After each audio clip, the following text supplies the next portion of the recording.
Assalamu alaikum, Dr. Zakir Naik, sir. I am from Bangladesh. In profession, I am a textile engineer. I'm married for last 1 year. Alhamdulillah, Allah subhanahu wa ta'ala has given me a perfect person as my life partner. I wanted to talk with you directly for some nasiha. Although I'm belonging to a Muslim family, my Islamic knowledge is very poor. I am only a namesake Muslim. I want to make myself a true Muslim so that I may die with faith. After 26 years of life, I have realized that in these 26 years, my book of virtue is zero. And I understand from the knowledge of good and evil that I have committed many sins. These sins are constantly haunting me. Fear of death is rampant. If I die now, I have nothing to take with me.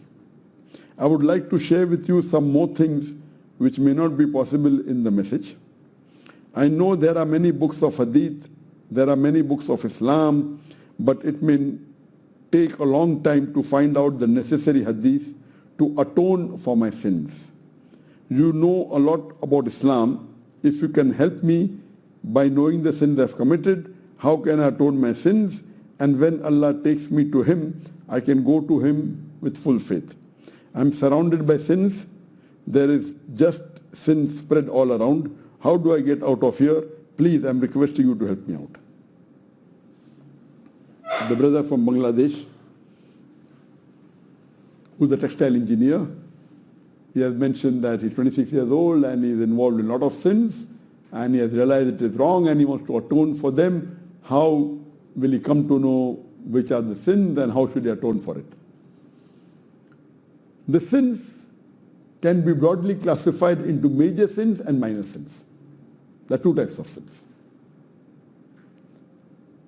As far as the minor sins are concerned, our beloved Prophet ﷺ said that praying 5 times daily, or praying one Jummah to the other Jummah, or fasting from one Ramzan to the other Ramzan, it washes away your sins. Here the Prophet is referring to minor sins, not the major sins. So if you pray 5 times a day, and you keep on praying, inshallah your minor sins would be forgiven. If you pray Jummah, one Jummah to the next Jummah, inshallah Allah will forgive all your other sins in between these 2 Jummah. Or if you fast from one Ramzan to the next Ramzan, fast the full month of Ramadan, then fast the next Ramadan, inshallah Allah will forgive your sins in the month of Ramadan. And there are various hadith. Our beloved Prophet also said that if you fast during Muharram, then Allah subhanahu wa ta'ala on the Ashura, on the 10th of Muharram, then Allah will forgive your sins of 1 year of the previous year, complete year.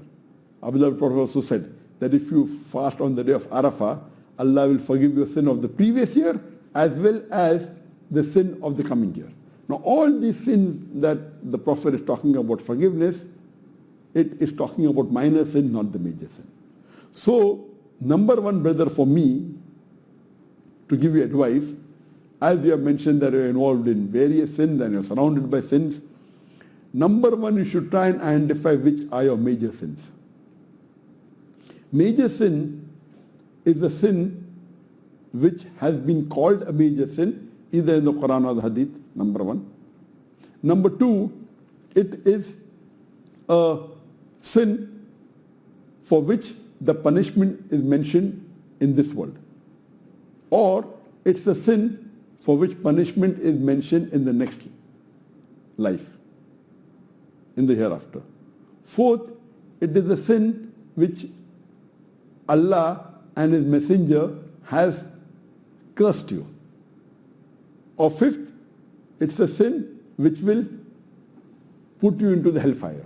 So if it falls under any of these 5 criteria, it is called a major sin. And according to the hadith of Ibn Abbas, may Allah be pleased with him, our beloved Prophet ﷺ said that there are 7 major sins, but 70 is more closer to 7. So there are scholars who have identified that which will be these major sins. Some are mentioned as major sins in the Hadith or Quran, which is without doubt, but some is not mentioned as major sin, but the punishment is mentioned. The scholars say, well, these are major sins. There's a book written by Imam Madhabi called as Kabair, or major sins, and he lists the 70 major sins in order according to the Quran and Hadith, what he feels is number 1 right up to number 70.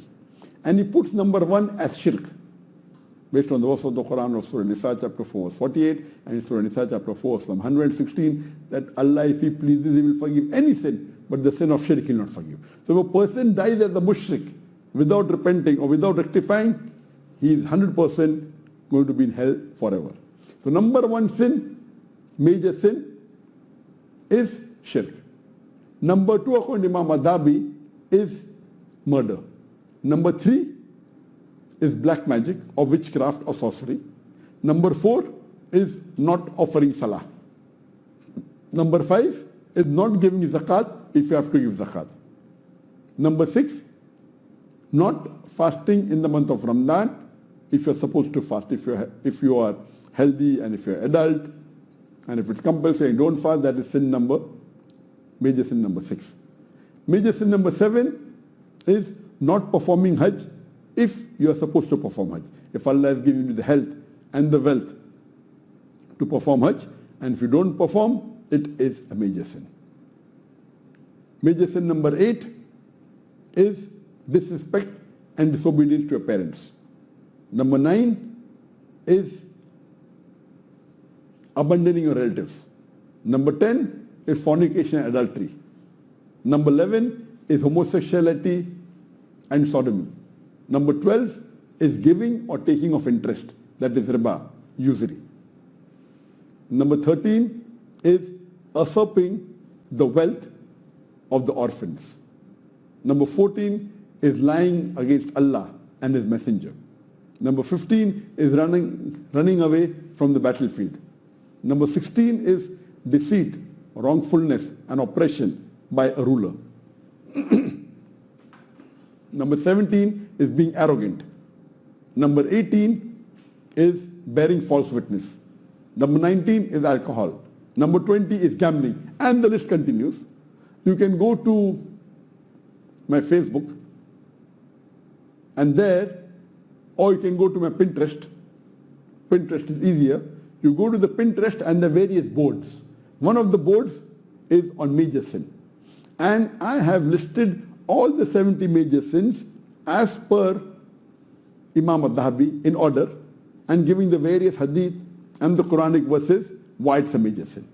You can go and you can find out. So number 1, a person should be careful about major sins. Some of the scholars call it as grave major sin, and some scholars have listed more major sins even besides the 70 major sins. So some say grave major sin, others are major sin, then there may be moderate sin, minor sin, but broadly there is major sin and minor sins. So my request to you, brother, is that go to my Facebook, identify which are the major sins, and number 1, you have to stop the major sin and repent for these major sins. Your major sins cannot be washed away by offering salah or by fasting. You have to repent and ask for forgiveness.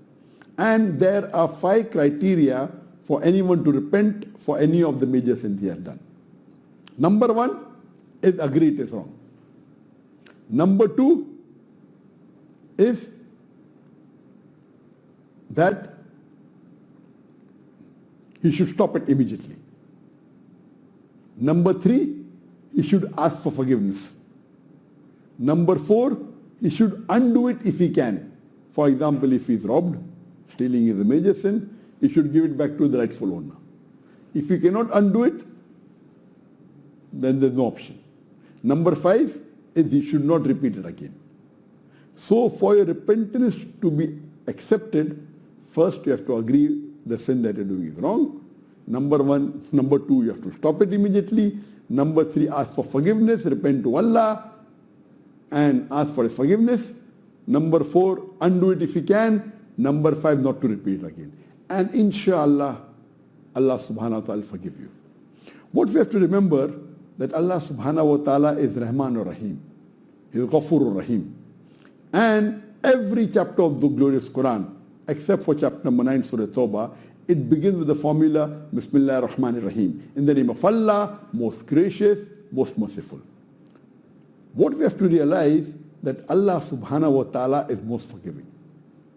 And irrespective whatever sin you have done, brother, irrespective, if you ask for forgiveness sincerely, Allah will forgive you. Even if your sins are as high as the mountain, Allah will forgive you as long as you ask sincerely, and I've mentioned the 5 criteria. There are various hadith talking about that, where Allah says that all my servants who have sinned the full day, if they ask for forgiveness in the night, I'll forgive them. All my servants who have sinned the full night, in the morning if they ask for forgiveness, I'll forgive them.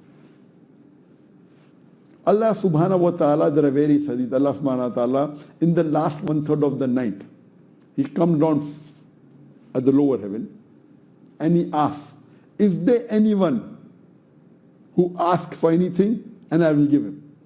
Is there anyone who wants to ask forgiveness? I'll forgive him. So this is the time where it is recommended that we offer tahajjud. So besides offering 5 times salah, see if you don't do the major sin, my request to you would be offer 5 times salah in Jamaat, in mosque. It is a fard. If you don't do it, it's the 4th major sin. If you start offering salah, inshallah, the connection of Allah with Allah subhanahu wa ta'ala will keep on increasing. And see to it that you also offer the tahajjud, the qiyamul layl, preferably in the last 1/3 of the night. And at this time, when in your qiyam, if you ask Allah subhanahu wa ta'ala forgiveness, especially in your sujood, in the sajda, while you prostrate, inshallah Allah will forgive you. There is a saying, there's a scholar who said that a person cannot say that he has tried everything unless he asks Allah in tahajjud in the last 1/3 of night. That means you cannot say that you have tried everything until you have asked Allah in the last 1/3 of night tahajjud, because that's the time when Allah subhanahu wa ta'ala accepts the prayer. There are various other occasions. For example, our beloved Prophet ﷺ said that Allah subhanahu wa ta'ala will accept your prayer 1 hour after Asr, before the Friday ends. So on Jummah, after Asr, before the Maghrib, before Friday ends, if you ask during that 1 hour, that's an hour for your dua to be accepted, for your forgiveness to be accepted.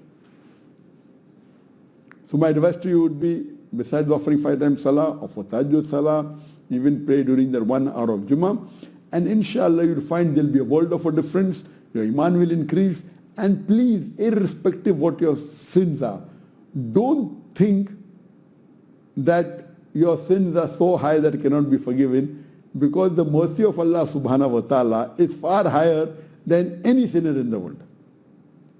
And there are various hadith, you may have heard of the hadith, which says that there was a lady who was a prostitute and she gave water to a thirsty dog, and Allah liked that one act of that lady and forgave all the sins and put her in Jannah.